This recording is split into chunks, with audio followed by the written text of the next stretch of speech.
Good day, everyone. Thanks for tuning in. Today we're diving into a story that has shocked South Africa, raised more questions than answers, and is still evolving.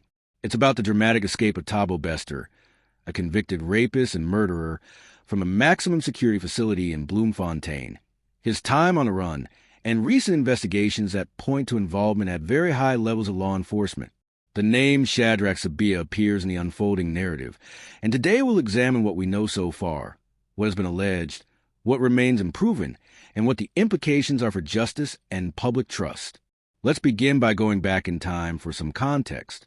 Thabo Bester was convicted in South Africa for heinous crimes, including rape and murder. He was held at a facility called the Mangaung Correctional Centre, which is a private maximum security prison in Bloemfontein. On May 3rd, 2022, a fire broke out in his cell. A badly burned body was discovered, and the authorities initially announced that it was Bester, declaring him dead. But as further investigations unfolded, it became clear that the body was not his. Furthermore, forensic evidence suggested the person died from blunt force trauma before the fire, raising the prospect of foul play and a cover-up. This sequence of events triggered intense public interest and an inquiry into how someone like Bester could vanish from custody so dramatically. Meanwhile, the police service in South Africa, the South African Police Service, SAPS, is under scrutiny. Reports have emerged of an internal investigation, loosely described as being sanctioned by Deputy National Commissioner Shadrack Sibiya, into how Bester managed his escape and how a body that was not him could have been declared as his death. These elements set the stage for the deeper analysis we'll now explore. Now, let's move into the heart of the matter. What exactly is alleged regarding Sibiya, and how does it tie into Bester's escape? As of current public information, Sibiya is named as the officer who approved or sanctioned an internal departmental investigation after Bester's escape and the discovery that the burnt body was not his. What remains unclear is the extent of his personal involvement in decisions around the escape itself, or whether he had any dereliction of duty or collusion with criminal elements.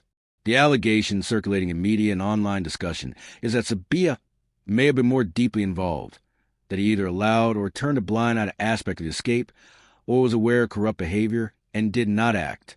Yet it must be stressed that these are allegations and not proven fact in court. Balanced reporting demands that we note the presumption of innocence for any individual not convicted. On one side of the picture we have institutional failures. How could convicted murder vanish? How could a body be misidentified? How could prison and police systems avoid detection of a fugitive? These questions speak to systemic weaknesses: oversight, accountability, corruption, or negligence. We know that after Bester's escape, the police formed a national task team to investigate the case of his release or escape and the handling of his identity and movements. That suggests the matter is serious and high level. On the other side, we have Sibiya's defenders, those who argue he is simply carrying out his duties, that the investigation under his sanction is evidence of his accountability and willingness to address the scandal, not a cover-up. Publicly, Sibiya has denied improper behavior or wrongdoing. Let's analyze the strengths and weaknesses of the available evidence. A major strength of the case is a forensic revelation that the body in the cell was not Bester's, and that he had escaped and lived under false identities for nearly a year. That lays a foundation for serious questions about what happened inside the prison and how coordination with external actors may have worked. Also, the fact that the internal police investigation was formally sanctioned provides an indication that senior leadership recognized an extraordinary failure. But there are weaknesses. For example, direct evidence of Sibiya ordering or facilitating wrongdoing is lacking in publicly available sources. No court verdict has confirmed his personal liability in the escape, as of the latest public record. Moreover, much of what is circulating is secondhand reporting or references to generic investigations. That makes it difficult to draw firm conclusions. We must be cautious not to present allegations as facts. Another important dimension to explore is the implications of this story. First, for the criminal justice system. If senior officials are suspected of being linked to escapes or corruption, it erodes public trust. When citizens believe that high-profile criminals can vanishing act with possible inside help, the deterrence value of incarceration is weakened and the legitimacy of institutions suffers. Second, for law enforcement leadership. Sibiya's position is under scrutiny. And regardless of outcome, even the appearance of involvement can damage its credibility, which in turn affects morale within the police service and public cooperation. Third, for victims and their families, they deserve transparency, accountability, and justice.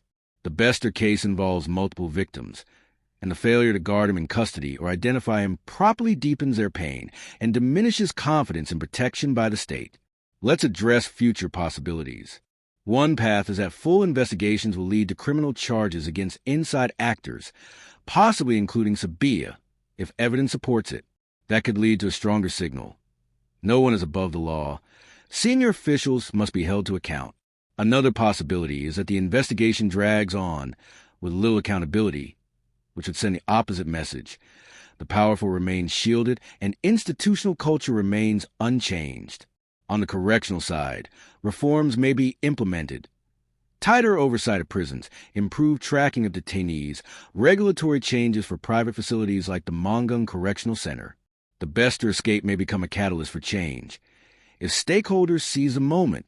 But if no meaningful reform follows, it may simply be forgotten as yet another scandal. In conclusion, the escape of Thabo Bester is more than a sensational jailbreak story. It is a reflection of deep institutional vulnerabilities. The name Shadrack Sibiya features in the narrative not necessarily as a convicted conspirator, but as a senior official whose decisions and role are under intense scrutiny. Our analysis shows that while serious questions remain, conclusive findings are still forthcoming. The situation demands sustained public and institutional attention because the stakes involve trust in law enforcement, justice for victims, and the integrity of the criminal justice system. If you found this analysis helpful, I invite you to subscribe to this channel for more in-depth commentary on major political and justice-related stories in Southern Africa. Please hit the subscribe button, turn on notifications so you don't miss new videos. Also, I'd love to hear your thoughts. Do you believe that Sibiya will be held accountable? What reforms do you think are most urgent in the South African corrections and policing systems? Drop your comments below and let's start a conversation. Thanks for watching, and I'll see you in the next video.